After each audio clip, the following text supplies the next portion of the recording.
할렐루야. 오늘 하루도 여러분 하나님의 말씀으로 하루를 시작하는 여러분이 복의 근원이 되는 하루가 되시기를 바랍니다. 오늘은 시편 141편 1절로 10절의 말씀을 가지고 묵상한 것을 나눠봅니다. 본 시편 141편은 다윗이 하나님께 기도를 하면서 자신이 이 저녁에 드리는 기도를 저녁 제사처럼 하나님께서 받아주시기를 간구합니다. 굉장히 중요한 이 내용의 말씀이거든요. 기도를 드리는 것이 예배 드리는 것처럼 받아주시기를 원한다, 하나님 앞에. 이 말씀 속에는 다윗이 얼마나 간절하게 진실적으로 정직하게 성령에 감동되어서 기도를 드렸으면 이런 말을 하고 있은가. 그래요, 여러분. 이 말씀을 염두에 두고 1절, 2절을 살펴봅니다. 먼저 본문을 읽어보면 여호와여 내가 주를 불렀사오니 속히 내게 임하소서. 내가 주께 부르짖을 때에 내 음성의 귀를 기울이소서. 나의 기도가 주의 앞에 분향함과 같이 되며 나의 손드는 것이 저녁 제사같이 되게 하옵소서. 이 말씀을 제가 읽을 때마다요 깨닫는 것이 있습니다. 나는 과연 기도할 때에 어떻게 기도할까? 그저 형식적이고 습관적으로 상투적으로 기계적으로 기도하지는 않을까? 다윗은 본문 2절에서 나의 기도가 주의 앞에 분향함같이 되며, 다시 말하면 하늘로 올라가는 것 같이 되며, 나의 기도가 나의 손드는 것이 저녁 제사같이 되게 하옵소서. 이 말씀을 들으면요 우리 기도의 자세를 바꿔야 될 것 같아요. 그래요. 1절에서 다윗이 대적들로 인하여 심각한 어려움에 직면하여 있음을 우리는 알 수 있지요. 그래서 다윗은 자신의 기도가 하나님이 기뻐하시는 저녁 제사 드리는 것 같이 진정으로, 그러한 심정으로 기도를 드리면서 하나님이 신속한 응답을 촉구하고 있습니다. 그렇다면은 여기서 우리가 깨닫는 게 있죠. 뭐냐? 우리 기도가 저녁 분향함 같이 또 저녁 제사 드리는 것 같이 기도를 하게 되면은 하나님께서 응답이 빠르다라는 것을 우리는 직감할 수가 있습니다. 우리가 기도를 해도 기도가 안 되는 이유는 형식적이고 습관적이고 상투적인 그런 기도, 허공에 메아리만 치는 그런 기도를 드리기 때문에 그렇지 않겠습니까? 다윗은 지금 그렇게 기도를 안 한대요.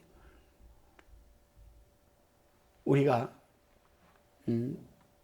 번제라고 하는 유대인들이 구약시대 때 제사 드렸던 5가지 제사가 있었죠.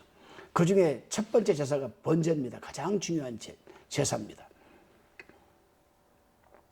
이 제사는 짐승을 배를 가르고 안에 있는 내장과 기름기는 꺼내어서 다시 불태우고 뼈는 뼈대로 살은 살대로 추려서 불을 태워가지고 이 연기를 하늘로 올리는 겁니다. 이것을 우리는 우라라고 합니다. 번제를 우라. 우라라는 말은 히브리어로 하늘로 향기가 올라간다는 뜻입니다. 오늘 다윗이 바로 이러한 심정으로 지금 기도를 드린다는 거예요. 하늘로 올라가는 기도.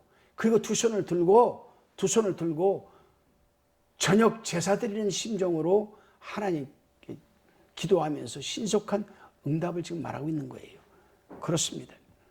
하나님의 사람들은 기도 생활이 영혼의 제사라는 사실을 잊지 말아야 합니다. 그리고 기도의 내용과 자세가 형식이 아닌, 습관이 아닌, 타성이 아닌 하나님께서 우리 기도를 들으셨을 때에 감동이 될 만큼만한 진정성과 정직성, 솔직성, 그런 차원 높은 우리는 기도를 드려야 되지 않나 생각을 합니다. 다시금 본문 3절로 7절까지를 살펴보면은 다윗은 단순히 입술의 죄악뿐만 아니라 자신이 마음속에 내재해 있는 악의 경향까지 경계하면서 자기 마음이 악에 기울여 악의 유혹에 넘어가지 않도록 지금 도와달라고 하나님께 간절히 간구하고 있습니다. 그렇습니다.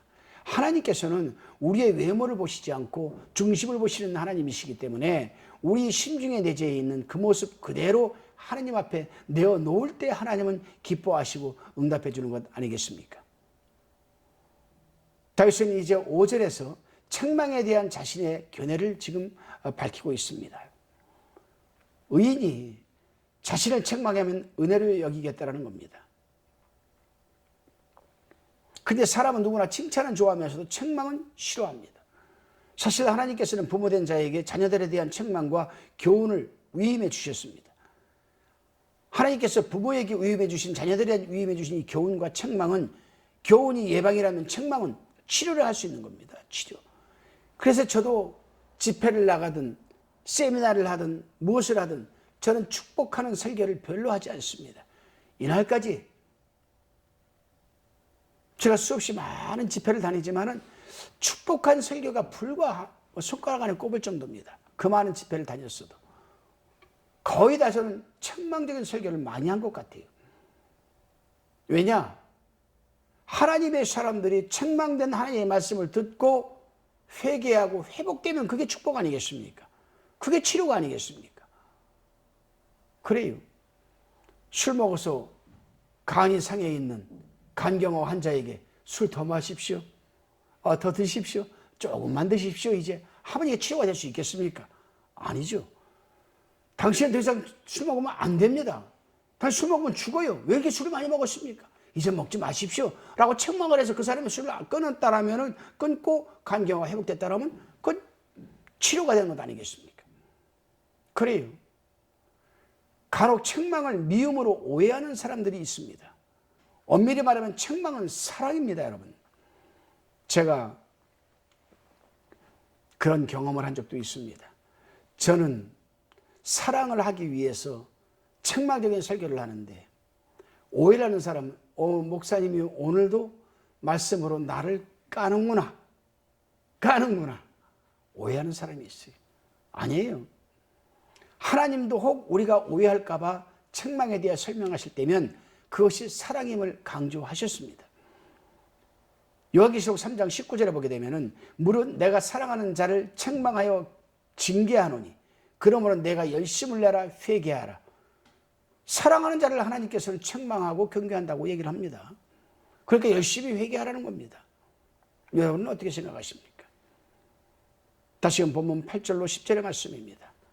다윗은 마지막으로 기도를 통한 하나님과의 교제 속에서 자신의 의지와 힘으로는 극복할 수 없는 시험을 이기게 되기를 기대하고 있습니다.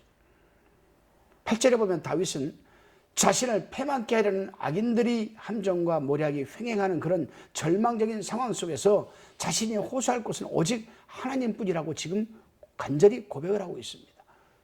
그렇습니다. 오늘날 성도들은 기본적으로 동일한 어려움을 겪고 있습니다. 사악한 무리들은 성도의 신앙을 무력화시키기 위하여 적극적으로 교묘하게 고등술책을 써가면서 공세를 취합니다. 때로는 탐욕과 시기심을 이용하여 형제를 미워하게 만들고 교회의 분열을 유도하기도 합니다. 그러므로 하나님의 사람들은 사단이 음흉한 공격을 효율적으로 막기 위해서 분별력을 갖고 항상 깨어 기도해야 됩니다. 그리고 근신해야 됩니다. 그리고 하나님의 인도하심을 받아야 합니다. 기도드리시겠습니다. 성령 하나님, 우리가 기도할 때면 언제나 형식적이나 가식적으로 기도하지 않도록 붙들어 주시고 의인이 책망할 때에는 은혜로 여기게 하옵소서. 언제나 나를 무너뜨리려고 역사하는 사단의 괴계를 차단할 수 있도록 분별력을 주시고 근신하는 가운데 늘 깨어 기도하게 하옵소서. 감사드리오며 예수님의 이름으로 기도드리옵나이다. 아멘.